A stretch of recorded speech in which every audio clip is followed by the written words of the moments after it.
52 నుంచి ఇవాళ వరకు. హరీంద్రనాథ్ చట్టోపాధ్యాయ గారు వచ్చారు, వెస్ట్ బెంగాల్ నుంచి సరోజినీ నాయుడు గారి తమ్ముడు ఆయన. వాళ్ళు హైదరాబాద్లో సెటిల్ అయ్యి ఆయన వచ్చి కమ్యూనిస్టు బలం దీంతో సపోర్ట్తో ఇండిపెండెంట్ గెలిచారు ఫస్ట్ 52లో. తర్వాత గుంటూరు నుంచి అచ్చమామ్మ గారు వచ్చారు. తర్వాత 3 సార్లు కేఎల్ రావు గారు ఉన్నారు, ఆయన గొప్ప సేవ చేశారు ఈ నగరానికి.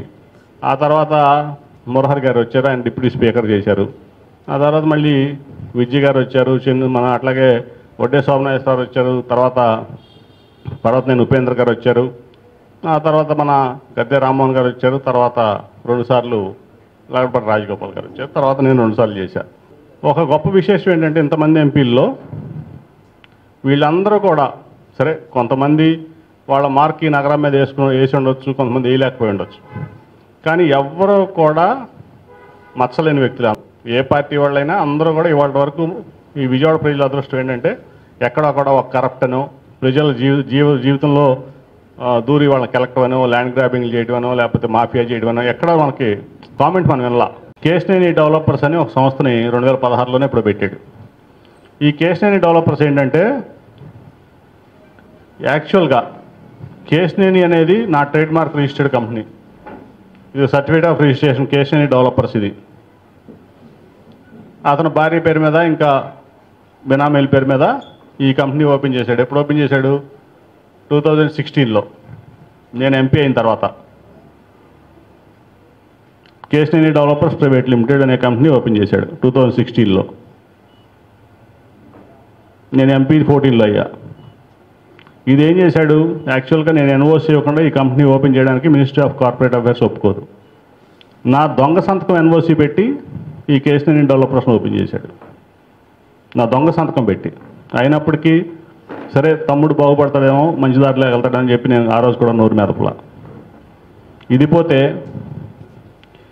యాక్చువల్గా కేశినేని అనేది ఒక ట్రేడ్ మార్క్ రిజిస్ట్రేషను. కేశినేని అనేది ఒక ట్రేడ్ మార్క్ రిజిస్ట్రేషను.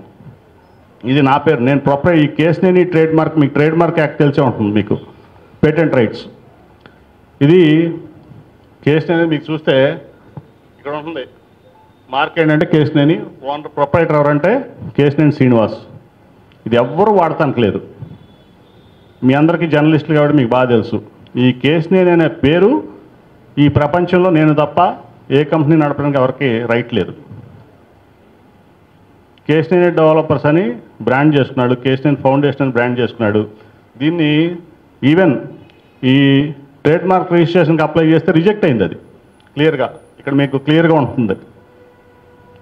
రిజెక్ట్ అయినా కూడా ఇవాళ వరకు దాన్ని వాడుతున్నాడు. ఇది పెద్ద క్రైమ్. ఇది ఒక కేశినేని డెవలపర్స్ వాళ్ళ మార్కెటింగ్లో బ్రోచర్స్ ఇది Kesineni villas, boutique style villas for sale pre launch offer. ఇంతవరకు 2016లో 17లో మొదలుపెట్టారు కలెక్షను. ఒక్క బిల్డింగ్ G+1 బిల్డింగ్ కట్టిన పాపన పోలా ఈ కంపెనీ. అట్లాగే అదొక విల్లా ప్రాజెక్టు, ఇదొక ప్రాజెక్టు. మీరు గూగుల్లో కూడా ఇవాళ తీస్తే ఇది కేశినేని డెవలపర్స్ రైజ్, అంతేనా? రైజ్. ఇది వీళ్ళు వేసిన బ్రోచరు, వీళ్ళు జనాల దగ్గరికి వసూలు చేసిన డబ్బులు. ఇవాళ ఉన్న గూగుల్ పొజిషన్, ఇవాళ తీసిన మ్యాప్ ఇది, ఇవాళది ఇది గూగుల్ మ్యాప్. వీళ్ళు చూపించిన స్థలంలో ఒక ఇటుకరాయి పెట్టల, 32 స్ప్రింగ్స్ అంట. ఇది అంతే.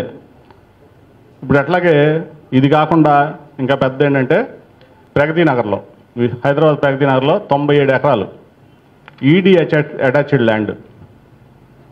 ఈడీ ఏదైతే అటాచ్ చేసిందో ఆ ల్యాండ్ని ఇతను తెలంగాణలో ఇతను భాగస్వామి ఒక మాజీ మంత్రి ఆ రోజు బీఆర్ఎస్ ప్రభుత్వంలో ఇద్దరు కలిసి కబ్జా చేసి దాన్ని కూడా ప్రీ లాంచ్లో పేదవాళ్ళకి అమ్మేస్తే ప్రీ లాంచ్ పెట్టి అక్కడ ఉన్నటువంటి వాళ్ళు కోర్టుకు వెళ్ళి ఈడీతో పెడితే దాంట్లోంచి మేము బయటకు వచ్చామని ఎలక్షన్ ముందు వారం ముందు ఇతని పేరు మీద, ఎవరి పేరు మీద, వాళ్ళ తమ్ముడు వాళ్ళ అబ్బాయి ఎక్సెల్లా ప్రాపర్టీస్ అని కందిమేళ మధుబాబు, అట్లాగే కనపడకుండా దాంట్లో పార్ట్నర్ ఎవరంటే కేశినేని శివనాథ్ గారు అబ్బాయి కేశినేని వెంకట్ చౌదరి.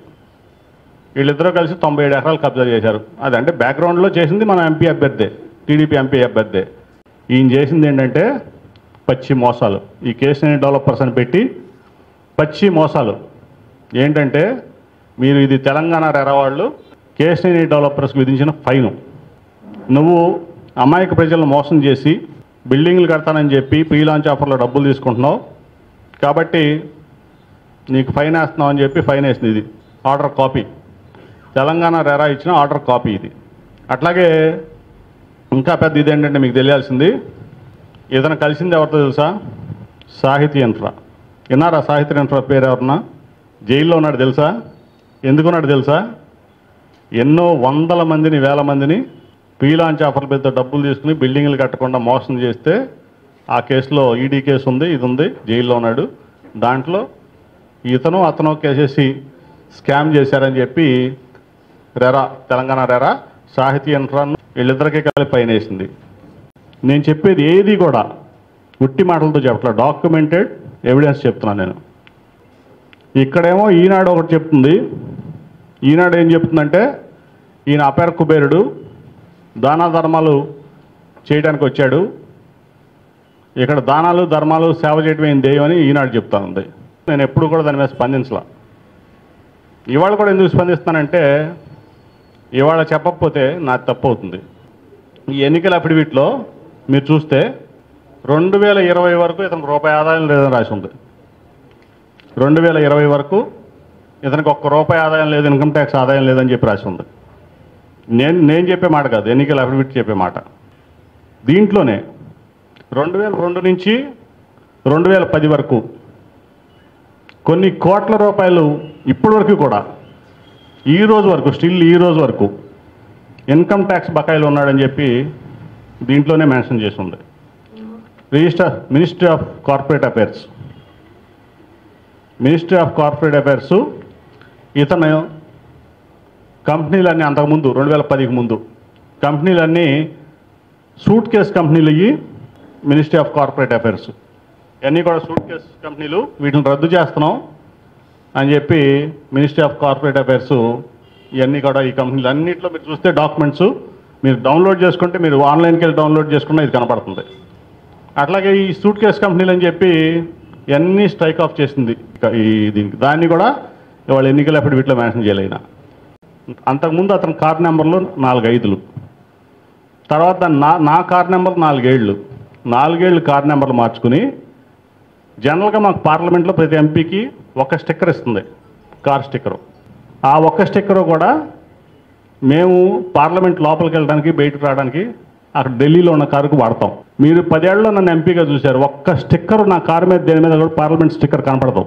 ఇక్కడ కానీ ఎక్కడ కానీ ఒక ఢిల్లీలో ఒక కారు తప్ప, అది నేను పార్లమెంట్ లోపలికి వెళ్ళి బయట రావడం తప్ప కనపడదు. అటువంటిది కొన్ని వందల ఫేక్ స్టిక్కర్లు ప్రింట్ చేసి రియల్ ఎస్టేట్ దందాల కోసం ఫేక్ స్టిక్కర్లు ప్రింట్ చేసి హైదరాబాద్లో కేశినేని నాని తమ్ముండని చెప్పుకుని కొన్ని వందల దందాలు చేశాడు.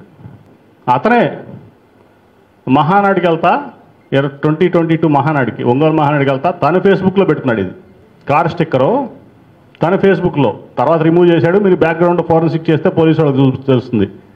నా భార్య మీద కేసు పెట్టాడు మా అన్న. ఇదిగో ఇది ఎఫ్ఐఆర్ కాపీ, మీరు చూడండి. ఎవరి మీద కేసు పెట్టాను నేను ఎవరి మీద కేసు పెట్టలా. నేనేం చెప్పానంటే పార్లమెంట్కి నేను లెటర్ రాశా, ఇట్లా నా ఫేక్ స్టిక్కర్లు, నా స్టిక్కర్లు ఇట్లా సర్క్యులేట్ అవుతున్నాయి, మీ దృష్టిలో ఏమైనా ఉందా? నా బాధ్యతగా మీరు వాళ్ళు ఫార్వర్డ్ చేశారు విజయవాడ పోలీస్కి, హైదరాబాద్ పోలీస్కి, దీన్ని విచారించి చేయండి అని. దీంట్లో ఎక్కడా పేరు ఉండదు, ఓన్లీ బండి నెంబరు.